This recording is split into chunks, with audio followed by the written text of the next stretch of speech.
Hey, welcome back to day 5 of the Process Art Discipleship Week. We have been talking all week about ways to use process art, why we should do it, the benefits of it, the messages that we can send to kids, and all about talking to kids about how to hear from the Holy Spirit, how to recognize and discern His voice. So, today we are going to talk about some common questions that I get um, when I talk about process art with discipleship. So, here are some of the common questions that I get. The first one is, does this mean it is just an art free for all the time? No, no. I mean, it could be. That is a completely valid option. And if you want to just set out supplies, that is awesome. That's great. That is a valid choice. But you can plan the environment and then allow the kids to take it from there. So you do the pre-planning of the environment of what supplies are you going to provide. And we're going to let me show you some pictures. So these are what are called invitations. So we invite kids to play, to create using invitations. So what we do beforehand is preparing the environment, the supplies that we want kids to have access to. So some of these are more specific and some are more free, right? So you've got in the first one, there are a bunch of different loose parts. And I don't know if there would be and they would actually glue them down, or they would just play and create the loose parts and then clean them up afterwards. You could do it either way. Then the second one on the top row just kind of looks like just basic supplies, right? And then they've got shapes on cardboard. So you could talk about if you wanted to use cardboard, you could talk about Jesus being the foundation, how the wise builders built their house on a rock, and compare cardboard and paper, right? And which one is sturdier to create your art on. Um, and then the next one, it looks like pipe cleaners and spools, then shapes on black paper. So maybe you would want to connect that to a story about Jesus being the light in the darkness. And then the last one there is Play-Doh with loose parts and then building and sculpting in to the Play-Doh. So we invite children to respond using whatever we put out. So if you had a story about water, you could put out some kind of watercolors, right? Or something that has to do with water, spray bottles. Um, and you can tie it to Bible stories that way. If this is something that you're like, uh, okay, that sounds great, but how do I do that?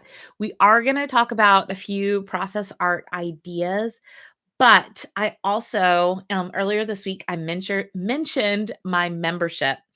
In my membership, you get monthly printables that include Bible play invitations. They're not all art, but often some of them are.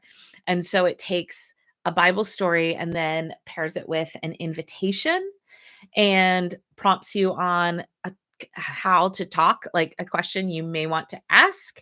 And so I do some of that work for you, and you get 4 a month. So you could do it in the part of the coaching membership, which is $47 a month, or you can get just the printables, and that's only 27 a month, and you get a bunch of printables each month, not just those invitations.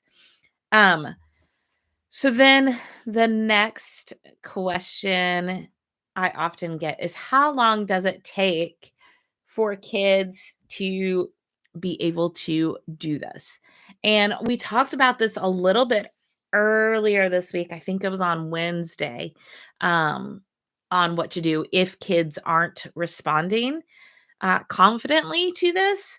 But like, it's not for most kids, especially who come from traditional education settings. Most kids are not going to um, thrive in this in the first time. Okay. So it will take a few weeks, but it also depends on your kids. Do they know how to listen for the Holy Spirit? Do they feel confident in that? Do they feel comfortable and safe to create, to make mistakes, to experiment? So, all of those things are going to impact how long it takes for this to feel productive. But I promise, even the first week, if it doesn't feel productive and you have offered kids a safe space and honored their capability, then it has made an impact. Okay. So, um, even 1 week makes an impact, but you're not going to see it right off the bat. All right. So then what if, say I'm a children's ministry leader and my volunteers are not creative, or they say they're not creative. So they just want to come in, they just want to follow the curriculum, and they don't want to be creative at all. Wonderful, because the beauty of this is that it is child led, and 98% of 4-year-olds are genius level creative. So the adult gets out of the way and lets the creative one be in the lead. And so we get to follow the creative ones. So if the adults aren't creative, then just encourage them that they don't have to be, and that they were born creative, and they probably are. They just may not, oh, excuse me, they may not feel that way. And ask them to trust you and to give it a shot. And more than 1 week. Ask them to commit to several weeks of it. Um, but again, they don't need to be creative. The kids are creative. All right. And then I often get asked, what about the mess? What about the mess? When I was in full time ministry, had some complaints from our church's custodian because we used glitter. And my kids loved glitter, and with the projects that we were working on, glitter made sense. So I did the best I could to prep the space beforehand and to clean up after. But that doesn't mean that you have to use glitter or have to make a mess to do process art. At my house, I do not use glitter, but it's also been 15 years and I now have 5 kids. And being with other people's kids for an hour and a half and bringing glitter into that is way different than bringing glitter into my own home with my own 5 kids, right? So take steps to slowly build your comfort level to a bit of mess, but you do not have to feel like you have to fully embrace complete and total mess and complete and total access to all kinds of supplies. Choose things that you are comfortable with. Choose things that your volunteers are comfortable with. Choose things that your spouse, if you're doing this at home, is comfortable with, and make a plan, okay? And just be comfortable. And if glitter or mud or whatever isn't comfortable for you, then don't do it. And that's okay. There's tons of other process art ways to embrace process art. And the last question is, how do I know if it is working? I think over time, you will see children's art becoming a deep expression of meaning making. It doesn't mean that you will never have a kid draw dinosaurs. No, but if they love dinosaurs and their artwork is the Bible story in dinosaurs, then they are making meaning. So I think working is you will hear stories, the conversations will deepen. Um, you might hear things back from adults. You will hear kids talking about their art differently. And I think you'll be able to feel it. All right. So let's talk about some practical ideas. So, like I said, it is harder to find online process art already connected to um, Bible stories. But there are lots of websites out there that have process art. So, for example, this one is called happytoddlerplaytime.com, process art activities for kids. Um, and these are not, again, not connected to Bible stories, but let's look at this one. So, water gun resist art for kids. Um, I don't know all the details. You would have to sign in, but this would be a fun one for summer, maybe when you have a smaller group. Have them cut out a shape from the Bible story, um, and glue it on there and then spray with the water guns and then remove that shape. Um, you could do that with a whale, you could do it with a cross, you could do it with a flame for Pentecost and use reds and oranges and pinks and yellows. There are lots of ways that you can adjust them. So you can go this way where you see a project, say you want to just try this out for summer. Um, Group collaborative works like this are awesome for a small classroom. It looks like they wrote his name, Asher, but you could put another name, another word, um, in tape, and then they splatter painted it, and you could do that collectively. Each kid maybe gets a color. These kids are walking in bubble wrap. Um, they're painting chairs that will probably wash off.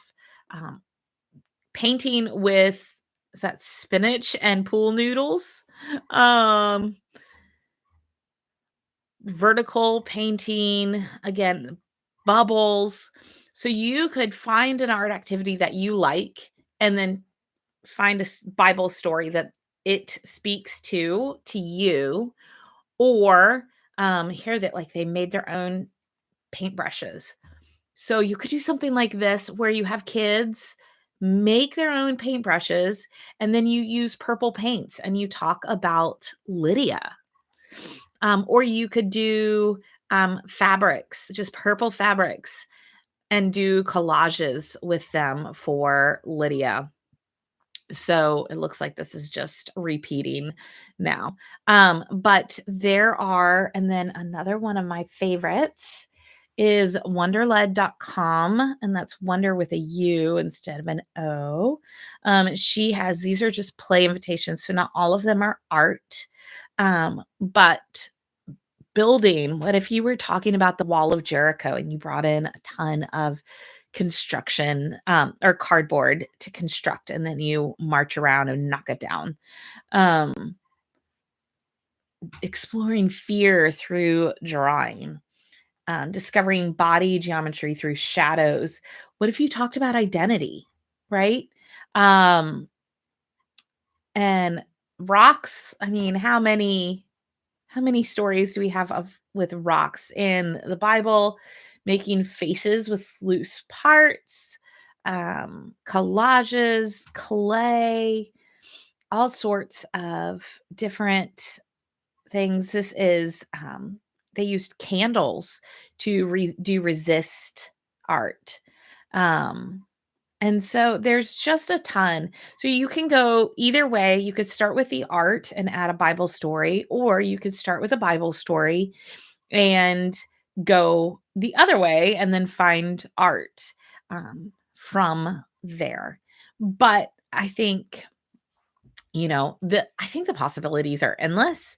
Um, and it is possible to make it work. If none of those, if all of that just feels so overwhelming, I would just say start small. Start with paper and scissors and crayons and markers and glue, and just start there.